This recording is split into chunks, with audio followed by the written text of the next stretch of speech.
You're listening to Managing Leadership Anxiety, Yours and Theirs, a podcast offered in partnership with Missio Alliance. Each episode, we discuss internal and relational pressures, how they block effective leadership, and how we can move through them to a greater health. And now your host, Steve Cuss. Hey, bipeds.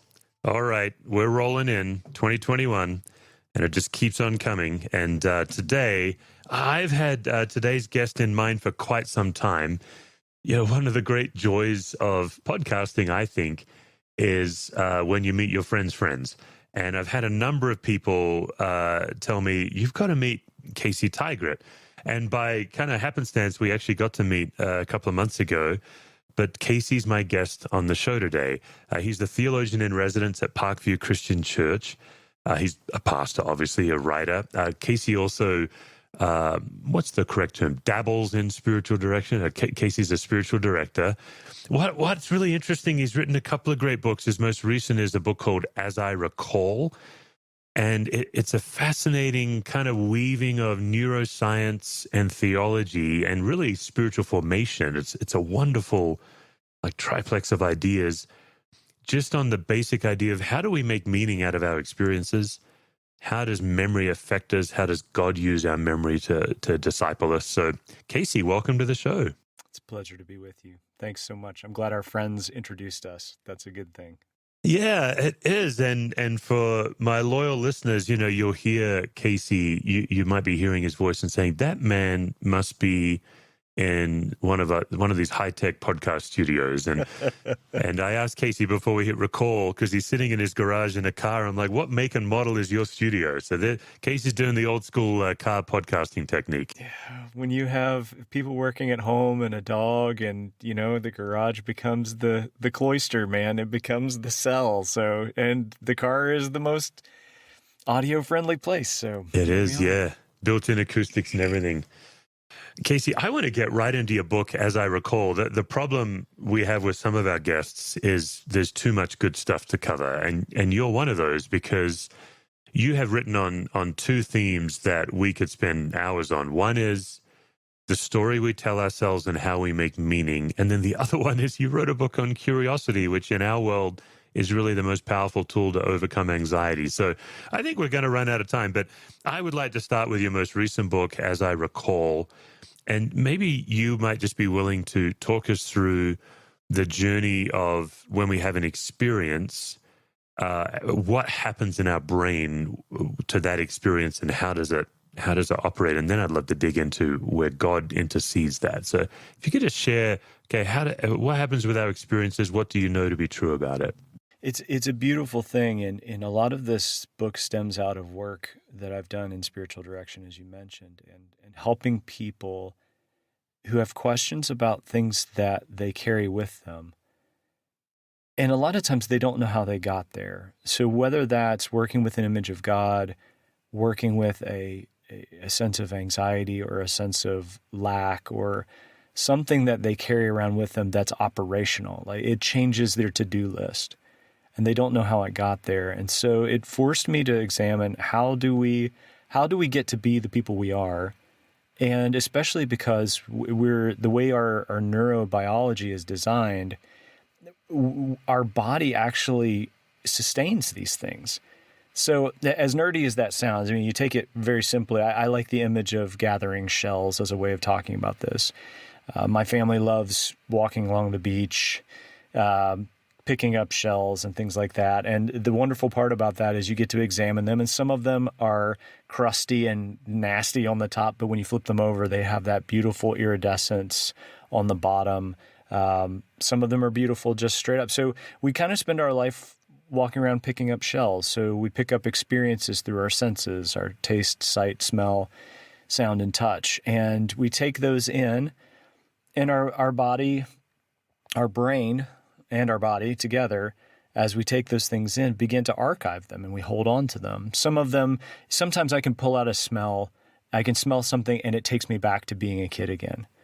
How is that possible? It's because your brain actually has this spot, this smell memory center, and smell is the strongest. So some people say you never forget a smell. Once you've smelled something one time, you have it forever, which which is great if it's a good smell.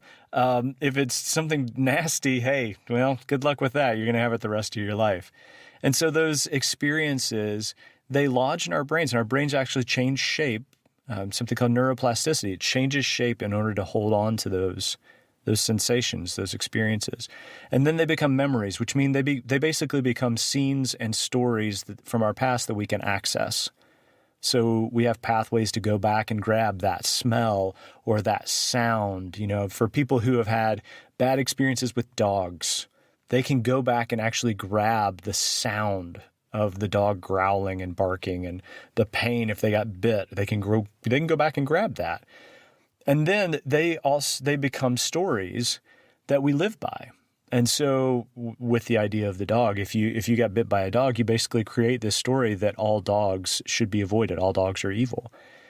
And you carry that story with you, and that story shapes your to-do list. It shapes where you go, how you operate. And then that turns into a script.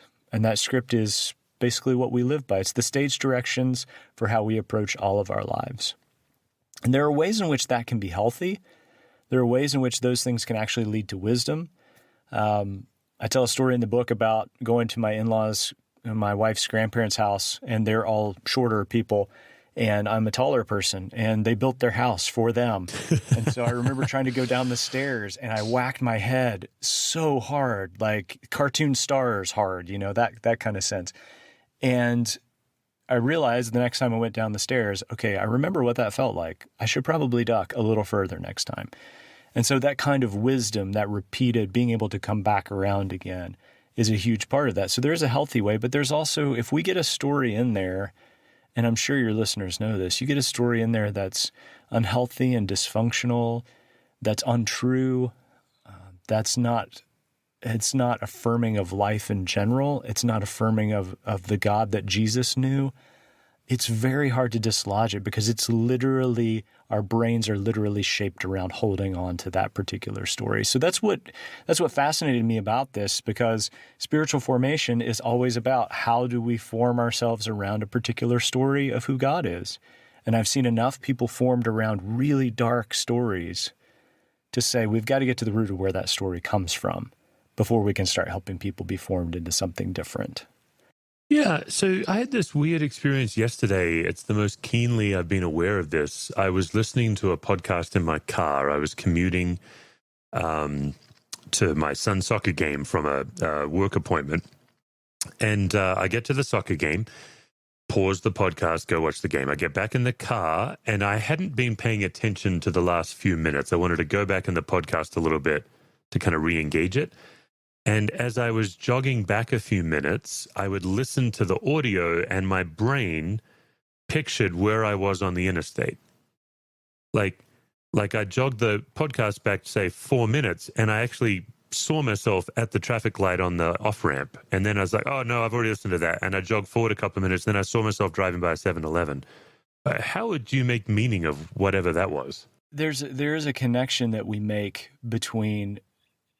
It's a way that our brain tries to triangulate experiences.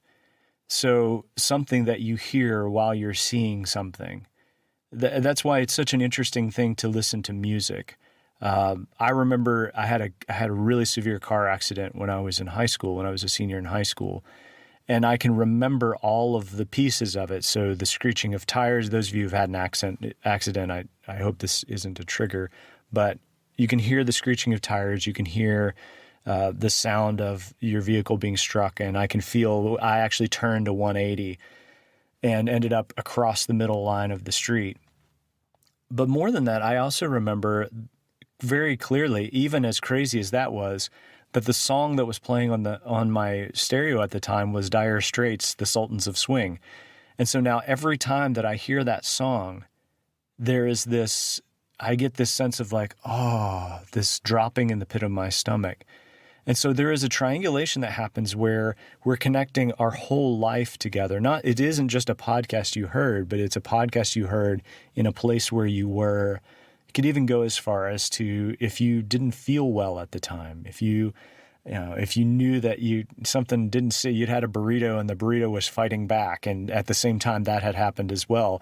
All of those things fasten together in order to to cement that memory. So the visual piece, the auditory piece, the physical piece, all of them come together, and we make meaning from it because it reminds us that we aren't divided, that God has created us as beings whose brains and bodies and all the sensibilities and sensations that go along with being human, all of them are infused together.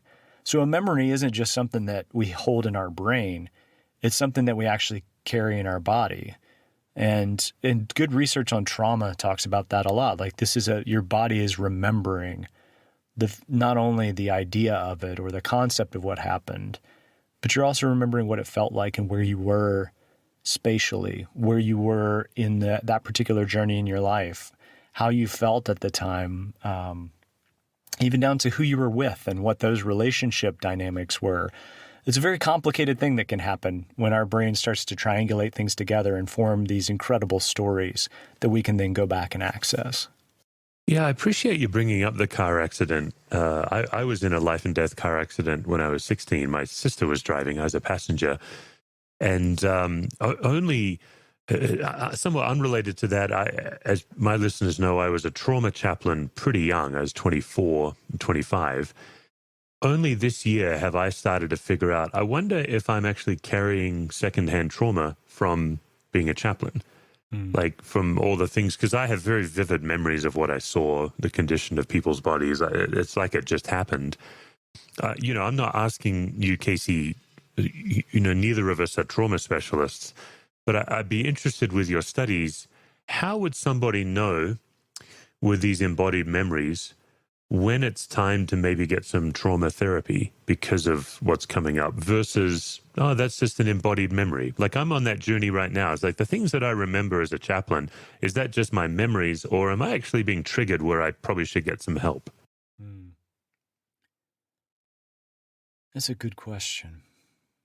And typically that's what a podcast guest says when they don't know what to say next. That's right. That's a good question. But this is the right show for us to both admit, we don't know the answer to this. There's no pressure to be an expert.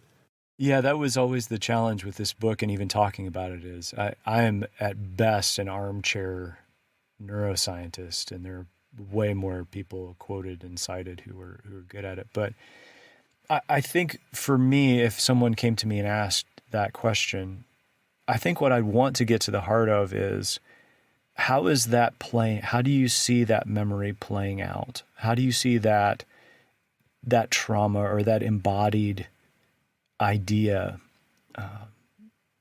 How is that affecting the way that you live? How is that hindering your growth in relationships or your growth in the work that you do? Or do you find that it's presenting a limiting factor when it comes to the development of your soul, the way you understand spiritual transformation? Is there a fear? Is there a fear of change?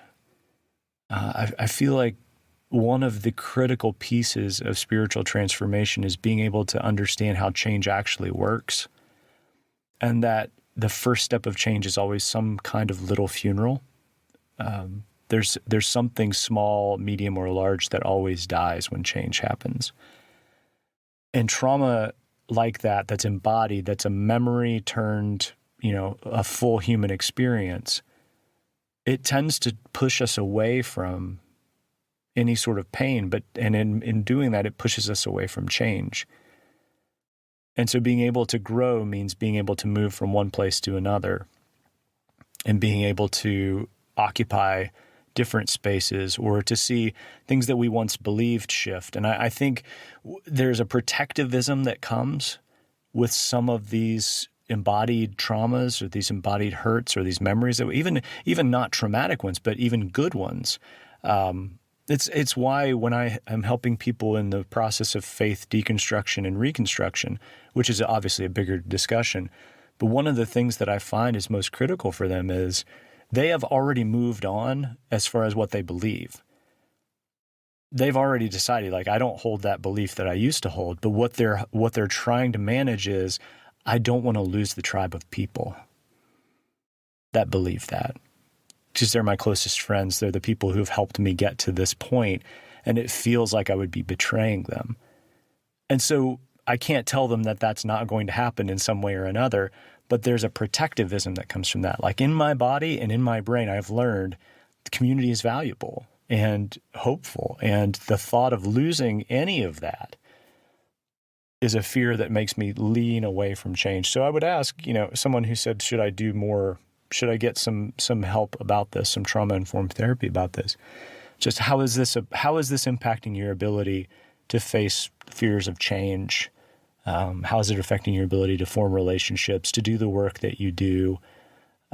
Or maybe we need to get to the bottom of that. Is it, maybe we're asking the wrong question first. Is it affecting you in ways beyond just, I know it's there? Yeah, I think that's actually a really helpful way to kind of measure it, the way you just laid it out for us.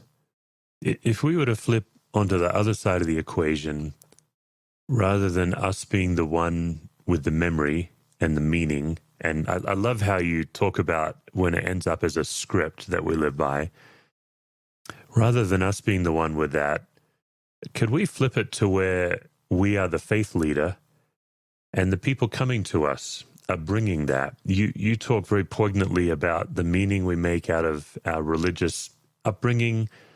As you just said in passing, the whole deconstruction journey that has been going on since the beginning of faith, but seems to now be really more in the public eye.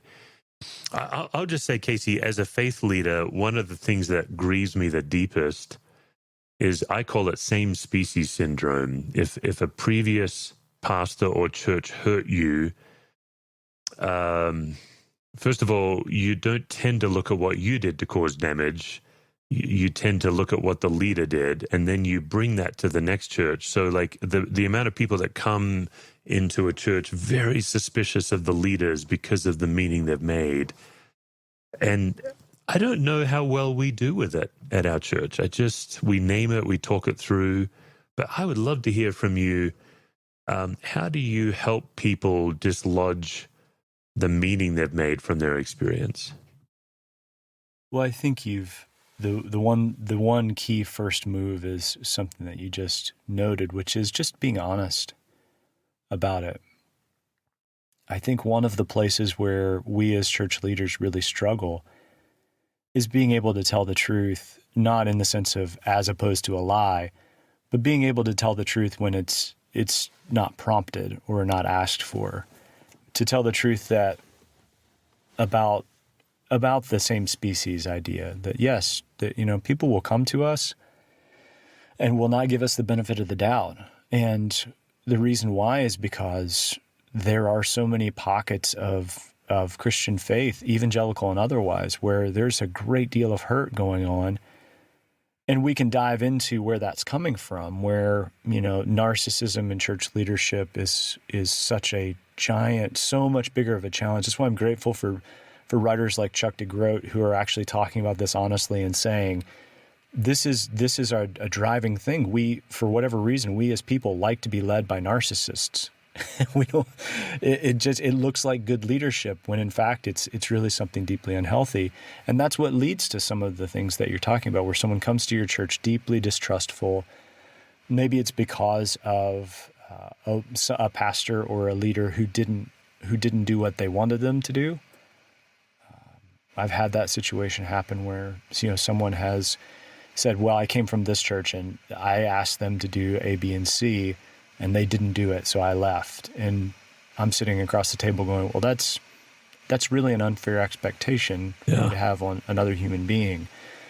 But ultimately, I think it's the honesty of, you may be here and you may, so for you, as you mentioned, if you're talking this through, that's an incredible big first step. The other thing would be to know that I think we need a more robust pneumatology here. A more robust view of what the Holy Spirit is capable of. We can try really hard to change a person's story, but I think ultimately it's the Spirit that leans in and changes a story. Our active participation is to give embodiment to a different one. And the hard part of that is, confirmation bias. The least mistake, which we will make as leaders, will just confirm what a person already believes. If they carry a story that church leaders can't be trusted, there will be ways that comes across. But embodied practice of a different kind of story over time, I think this is very much a marathon conversation. And there's a good chance that folks will not stick that out. And ultimately, I've found people get to the point where that is such a hindrance to their growth and healing that they begin to ask some of those difficult questions. And sometimes it takes walking away from the faith entirely, or from a faith entirely, for them to get to the heart of, I actually was carrying a really dark story about this past experience. And then being able to rectify that and wrestle with it, because our memories we can't delete them. Trauma allows for our brain to have a little secret trapdoor sometimes that just opens up, and some memories just disappear. But ultimately, the ones that stick, we don't have a delete button for them. We can rewrite the file. We can overwrite it with, some new pieces and some new insights. I find that half of my memories, now that I'm getting older, I see them very differently. Things that I saw my parents do, I see it very differently. Now that I'm a parent, oh my gosh. Yeah. Like, that was a renovating move. Like, oh, that's why you did that. Oh, wow, that really affected me deeply. But now that I see it from here, I'm going to have to wrestle with this a little bit, and what was actually going on in my childhood, now that I am doing the same now that I'm stewarding the life of my child. Sometimes they just get rewritten over time. So I don't know that there's a linear way of doing that, but as church leaders, our best posture is to embody something different. And some of that is dealing with our own trauma, so that we don't transfer it onto our people. It's a fascinating truth. How unreliable, how do I word this, Casey? How unreliably dependable our memories are in relation to the truth. I think probably most famously is Brian Williams, right? And Malcolm Gladwell's work trying to show that Brian Williams, the news reporter, in fact, is not necessarily a liar, as he retold the helicopter story and kept telling it and telling it and telling it, putting himself closer and closer to the action than he really was. I still struggle to believe that. I know my own temptation to exaggerate as a storyteller, and a temptation that I have fallen to many times. It's hard for me to believe that he did not consciously know he was shifting the narrative to, make himself more of the hero.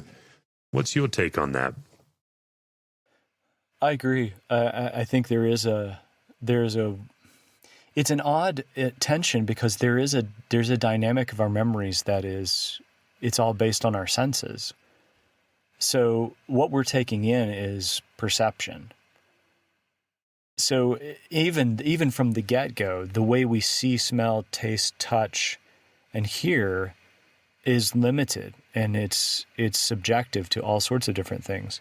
And so I think one of the hindrances and one of the challenges with our memories is that we are not, even in our faith commitments, we are not purely living by objective truth.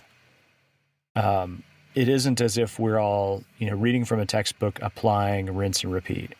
It's that there are objective truths that we hold, but we also have this body of experiential truth, things that we've been through, tasted, touched, saw, smell, and heard, that are as true to us as anything else, because it's our perception. And I know this sounds really relativistic and kind of subjective, and I know I just use relativistic and subjective back to back. So those are, I'm running low on the economy of words here, so I'm trying not to throw. You're in a car. You're in a car. Yeah, that's true. Yeah, that's true. That's true. It's the fumes. It's the vehicle. Yeah. Yes, it is. So, being able to be honest about the fact that our memories are limited, but our memories are what they are. So trying to see them honestly. A good spiritual director has one particular task underneath many, which is how do we perceive the way that how do we look at our perceptions of what God has been up to? And that same thing is true when we start talking about memories. If I ask someone a story, tell me about the first time that you ever heard someone talk about God. They're not only pulling up the concept. So whether they heard that from somebody who presented God as this overbearing, boot in the sky, or if they heard someone talking about God as this kind, gentlemanly old grandfather who lives down the street from them, they're not just pulling that. What they're also pulling is the experience of that particular person. So if that person was a kind and radiant person in their story, they're pulling from that. That's the experiential truth of the moment. They're pulling from their place in life. They're pulling from, so much of my work as a spiritual director, and it's heartbreaking, is how quickly we conflate earthly father with heavenly father. And that story gets so muddy when the one overcomes the other, when our memories of our father here, who, a lot of times when I'm doing that work, it's a father who is not faithful to the task of being a healthy example, dealing with their own trauma and passing it on. And so there's this memory there of this is what dads do. And so they read Matthew and the Lord's Prayer and say, Our Father, and they go, oh, I know how this turns out. Yeah, I've been there. And so there's that objective piece, God is Father, that concept, that image that we use, and all images or metaphors are limited, but that image or metaphor of God as Father then suddenly turns onto this experiential truth of, and this is what fathers do. And so and sometimes the experiential truth just runs roughshod over whatever else there might be packed in and baked into when Jesus says our Father, that gets completely overwritten. And so the truth and the sort of wonkiness of our memories, some of it is because we only remember what we can see, and some of it is because I don't know that maybe it's on church leaders, I don't know actually I don't want to place any fault, but the idea comes to mind that we haven't fully discussed how deeply experiential truth is part and an important part of the way that we understand our life and our faith. Organizations get this. Like organizational leadership, they understand how deep experiential truth really goes. Like mission statements are great, strategies are great, but culture is what you experience when you work with a team, and culture will eat that strategy for breakfast every single day. I think that's Peter Drucker that says that. I don't want to do plagiarism, but I think that's true of us too. Like what we experience will override what we learn cognitively, unless there's a good repetition, a good reinforcement of that. I don't even know if I answered your question. I answered somebody's question, but I don't know if I answered your question, Steve. That was great. I think one of the things that has haunted me the most as a pastor, and I guess as like the primary communicator of the Bible in our church, is people's experience of it that I simply can't control. I'm a Gen Xer, and we all decided that we were going to solve legalism by preaching grace. We read Max Lucado, and we're off to the races, And I was raised when people like Max were really writing beautifully against the kind of stiff legalistic church and toward the expansive love of God. So, 16 years ago, I take this role at this church and I start preaching the expansive love of God. And I don't know, it was just a few years in, Casey, where I was horrified to realize that journey of shedding legalism and the angry God that's out to get you and entering into the expansive love of God, that journey has so much more to do with human development than the preacher. Like, what if in my church where I'm preaching grace, people are saying, that's the church that preached the angry God, but later on I learned about grace. And for me, where I had to notice that was in my own kids. One of my children particularly was very legalistic as a kid. For example, I don't want to out him. He's an adult now, but we never, as parents, talked about smoking, people who smoke. We don't talk about it. We don't smoke, but we don't say, oh, smokers are terrible. But boy, did he think they were some of the worst people. Like, he had these very rigid sets of right and wrong. And I think, therefore, he listened to talk about God through rigid glasses, through a rigid lens, and then spat out a belief in a rigid, angry God. That really freaks me out as a leader, because then it gets painted onto me, not by my son, but by everybody. Like, oh yeah, Discovery people might say that's that legalistic church. But really, they're not recognizing it's the meaning they made. I wonder if maybe you can solve that for me so I can rest. Oh, I wish I could. I wish I could. I do too. I thought you promised you would before we hit record. I don't remember. So my memory's not, it's not reliable right now. It's I sent that email, but it's in the fine print. Okay. Asterisk, all the term subject to change. Terms and conditions, yeah. Yes. I do think that is one of the great challenges especially of the way we practice our faith in our gatherings, where there is so much that's centered around a verbal upfront proclamation. Because we feel the weight of proclamation in preaching, of saying something and having it have an impact on people. And it does. And yet there is this whole communal life that wraps around that can either reinforce or tear apart what's actually being said. And I do think it's the development, and it's being a part of a community where, early stage faith really requires us to have some fairly rigid boundaries and fairly strong structures. The problem comes when we somehow convey the message that there's no permission to move beyond that. And so working with people in early stage faith, it's developing practices that later on will seem pretty legalistic. But how do we nurture people early, and then their anxiety, and that's what it comes back to too. It comes back to the anxiety of, people have come to me like, I've been reading the Bible lately and I just don't feel like I'm connecting with it. And when I look at them and go, yeah, that makes sense. It's as if they've been holding on to this grand failure, and then you give them a permission that, oh no, that's actually part of it. Yeah.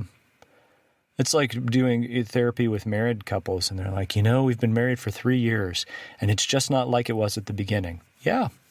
Yeah. I hope it's not. Yeah. Because it means that you're growing. It means that there's transformation going on. Just like any human relationship, our connectivity with God is definitely going to change. And there are going to be those things that are picked up that are not attempted to be communicated. We will preach as much grace as we can, and then it won't be considered grace, because there is that level of, I don't experience that as grace. And so the objective and the experiential truth are constantly running into each other, where I think that helpful work that gets done is in how a group of people embodies that. Beyond just the person who's paid to embody it, how does a group of people embody that? And in the sense of, how do they give permission for someone to walk in and go, my story of who God is this rigid, legalistic, terrifying being in the sky. And someone just to look at them and go, yeah, I know. That's not mine. Here's mine. And let's talk about how we came to those. And just that relational aspect is so incredibly critical. And it can't be forced, but it can be cultivated. I have so many thoughts around that, around the ways that it could be done. And I think there's acres and acres of real estate to be covered, and how you can create those communities that really support and embody what's being said. But ultimately, you're right. It's not something that we control. It's something that we speak to the voice of God that is true in us, from both the objective things that we've learned and the experiential wisdom that we've gained. And then we allow that to become what it's going to become in people's lives. Casey, the majority of my listeners are some kind of a faith leader, by which I mean they have faith and their faith informs their leadership wherever they're leading. And I think for most of them that I hear from, they struggle with the story they tell themselves about themselves. That if they listen to what God says, it's good news. If they listen to what they say about themselves, particularly when they fall short of their own standards, if they listen to what they tell themselves, it's bad news. Why is the story we tell ourselves about ourselves so often bad news? That's a great question. I think there are multiple entry points for me. And so I'll start with the one that I feel like might be the most controversial. And I only say that because I think it is. You may go, that's not really that big a deal. But I do think the way that evangelical churches especially have bought into the concept of original sin has made it so that anything that strikes us as good about ourselves seems to be some sort of aberration, some sort of glitch in the matrix.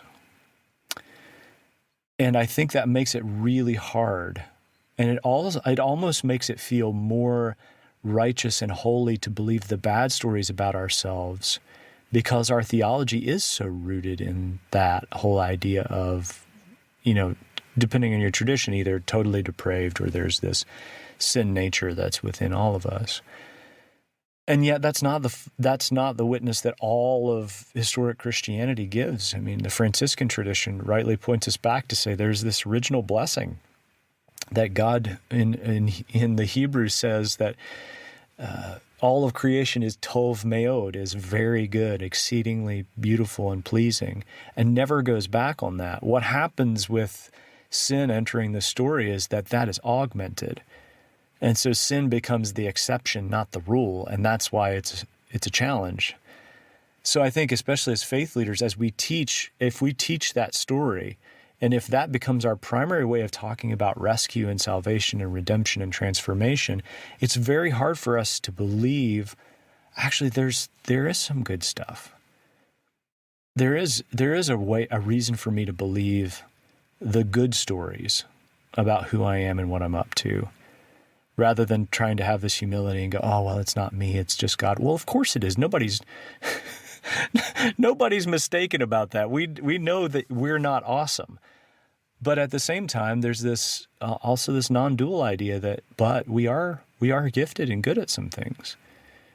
There are things that the Spirit has equipped us to do. And so being able to hold in tension the fact that I am capable of some really dark stuff, and yet I am also someone with whom God has entrusted the work of his kingdom. Or Dallas Willard puts it this way, the work that God has left for us to do in the world. I love that way of putting it, because it says that it's something that's been provided, that's been opened, the door's been opened to that. So I think that's one reason. I think the other reason is the dark stories, the bad stories always seem to be louder. In my early ministry, I was a senior pastor at a small church for about 5 years, a church of about 50. When I left, they were a church of 25, so we were doing a different church growth thing. Yeah, did Outreach Magazine ever reach out to you about that story? A couple of times. I just felt like, I was too humble to be the cover person. That's so good. I let go of that. But there was a man in our congregation who was a strong, principled guy, a big farmer, and just was very dedicated to his family. And every Monday morning, he would come to my office and spend about an hour just tearing into me about how bad the weekend was. And I have grown in my ability to do confrontation and to have boundaries, but at the time I didn't. And so I would just sit there and listen. And over time, like, that residual effect of that went from, okay, well, I just need to withstand the Monday meeting, to, gosh, it becomes I'm fated to have this same thing happen. And I think it actually began to affect what I did. But it did all the while. There were people in other places saying, oh no, this is good, what's going on? We really feel like God is in this. But I couldn't hear that because this was just way too loud. So I think that's another reason why it always feels louder. And then there's the expectations of what faith leadership should look like, what should and shouldn't be happening. And as with all expectations, some of them are fair, and then some of them are built on faulty premises that we've just, presuppositions and assumptions we've brought with us that no one else has, and that putting on ourselves is just unfair. When I do my workshops for organizations, or oftentimes it'd be a group of leaders that are in some kind of network, I try to get them to stand up and say something true about themselves that's a gift to the world. And they just won't do it. Like, that's some of the strongest resistance I face when I'm teaching my materials. And then I model it for them. I say, well, here's what I do. And they're very uncomfortable. They think it's, I'm trying to make the case that it's more humble to simply stand there and say, yeah, I do this thing well in a unique way that God uses. That's more humble than saying, oh, I could be better. There's kind of a weird arrogance in this false humility. I think you're onto something there. And I think I've been trying to figure it out, Casey. I think it's like a vulnerability. You shaped it back to the fall and original sin theology, like we're all polluted. There's also something very vulnerable about simply standing and saying, here is what I do that's a gift. Mm-hmm. But it's freeing to do, I think.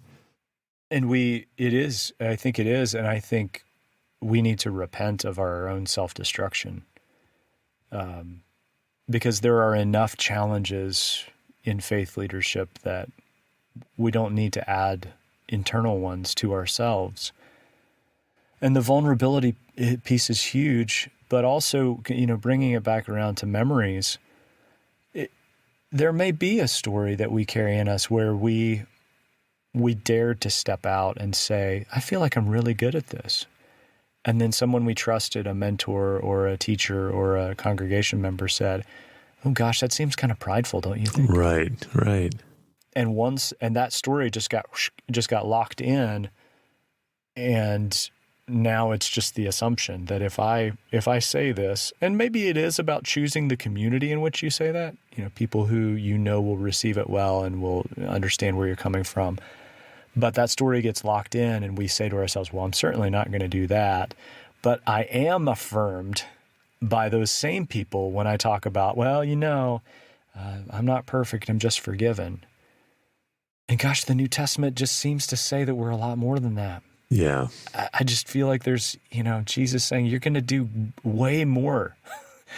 You're going to do way more things than I've done while I'm here. And if I'm the disciples, I hear him say that, and I go, wait a minute. Okay, so healing blind people. There was that guy that you made him walk. So we're going to do more than that? So clearly you're giving us more credit than we deserve, right? And I think enough of those affirmations of our false humility are out there that it's easy to just assume that as the story and operate from that default. And when we do something good, we learn how to appropriately give that to someone else. And sometimes that can be a really healthy, and that's the tension of it. Sometimes that is a healthy thing. But if it becomes the predominant stance, gosh, I just don't know how long we can live and lead from that particular story. Yeah.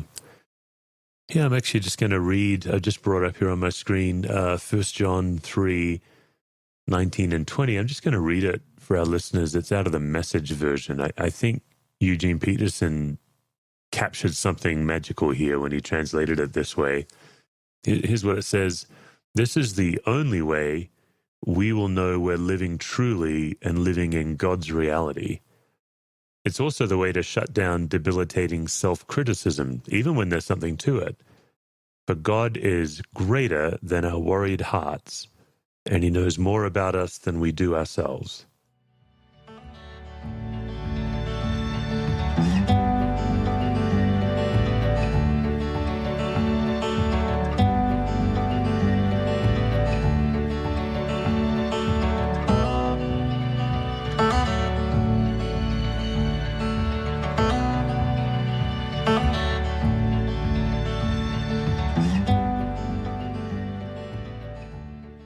So, Casey, this has been just wonderful and rich, and as I expected, there's a lot we could continue to unpack. However, what the times now require is the gauntlet of anxiety questions, and my concern is simply, since you are recording from your vehicle, that it has central locking, that you might be trying to tunnel out during the gauntlet. But nevertheless, I'm going to continue. And let's just start by, you have a disposition of reflection and calm. What makes you anxious? What makes me anxious is a lot of times the unknown and not being able to perceive what the next step is. I'm fine to live into it, but sometimes that unknown piece causes a great deal of unsteadiness within me. And I feel like it's that tension we all live in between. Balancing, I deeply, deeply resonate with the Celtic image of the Holy Spirit as the wild goose, and that we're all chasing the wild goose in life. But we don't know where that goose is going. And so that's one of many things that bring about some anxiety for me. Obviously this year has been a year of not knowing what to do, and I think that's a guaranteed way to check your anxiety. Give us a time recently when you didn't know what to do, and what was that like for you? There have been some changes in our life, and specifically some changes in my family, some mental health struggles in my family.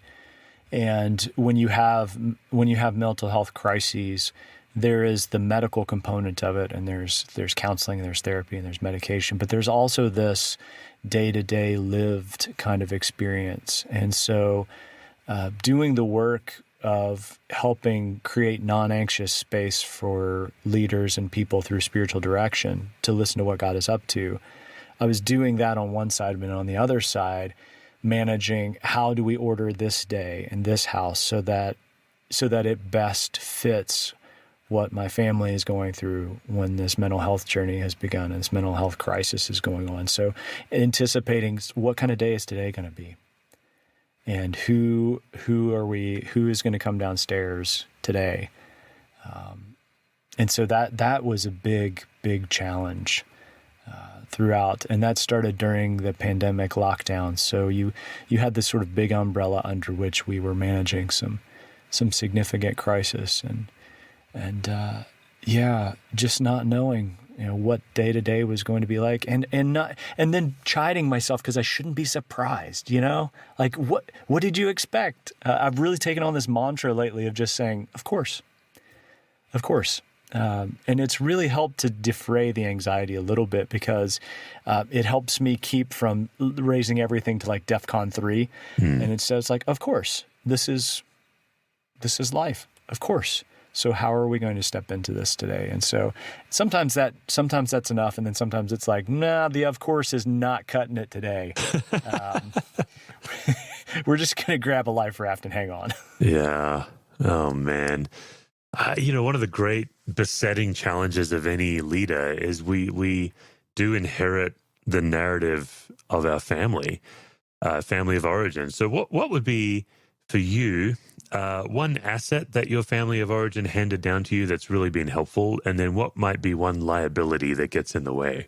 Yeah, I take very much after my dad, and one of the gifts my dad has is a real fearlessness to step into new things, which is odd now, having said that, the unknown is one of the things that gives me anxiety. I think as I get older, that's happened a lot. But my dad had this ability, and I learned this from him, of just not being afraid to step into spaces where you were high on willingness and maybe a little low on expertise, and finding your way. And I think much of my ministry and leadership has been that, seeing a space where there was a need and going, I don't exactly know how we're going to handle this, but I'm going to step into it. And so I feel like that was an asset. When I was preaching on a regular basis, people would say, do you get nervous? And I would say, I get about 2 minutes right before, and then usually I feel like I'm right at home. And I see that as part of a gift that I could give to the world. As far as a detriment is concerned, our family did not do a whole lot of conflict and didn't really talk directly about issues and challenges and boundaries. And that was really hard from a family perspective. My wife identifies as an Enneagram 8. I identify as a 4. And so on the books, that shouldn't really work. So as long as we're healthy, we're great. If we're not healthy, then we know we have to stay away from each other for a little while. But she was the one who kind of pointed out and said, there's some places here where you need to have some direct conversations. And I learned not only through family, but also through situations in ministry, how to have those healthy, knowing that I didn't have to go from saying nothing to just full out flamethrower, scorched earth approach, and finding that middle ground of, I need to ask for some things that are important and healthy. And I also don't have to ask for everything, and I don't have to denigrate their character. So I think that was I just didn't get that growing up, and have had to develop it on the fly since then. Yeah. Oh, that's great. Casey, final question is, when in your life do you feel most fully and completely loved? When I know that I am being the best I can be for my family, and when I am serving out of that deep, significant place that God has put in me, where the best of what I've been made to do is on display, there's a feeling of being loved in that. When I know that my family, I'm presenting to them what they need, and they're also feeding back to me what they know that I need in order to feel loved and appreciated and connected and encouraged. But that I'm also at the same time, that moment when those two things converge, and it doesn't always happen, and I don't think the world's unfair that it doesn't, but when those two things converge, of serving out of that really deep place of giftedness and feeling that deep sense of connection, that mutual give and take that takes place in our family, when that happens, that is when I feel most loved and most alive. And it's a thin place. It's a place where I feel like the boundary between the sacred and the normal, or if it ever existed, is definitely gone at that point. Casey Tygrett is the guest. His most recent book is As I Recall, Discovering the Place of Memories in Our Spiritual Life. Casey's a pastor and author. He's also a spiritual director. You can connect with him. We'll have this in the show notes. You can connect with him at caseytygrett.com. And Casey, thank you so much for coming on the Managing Leadership Anxiety podcast. My pleasure. Thank you, Steve. For more resources, visit stevecusswords.com or missioalliance.org.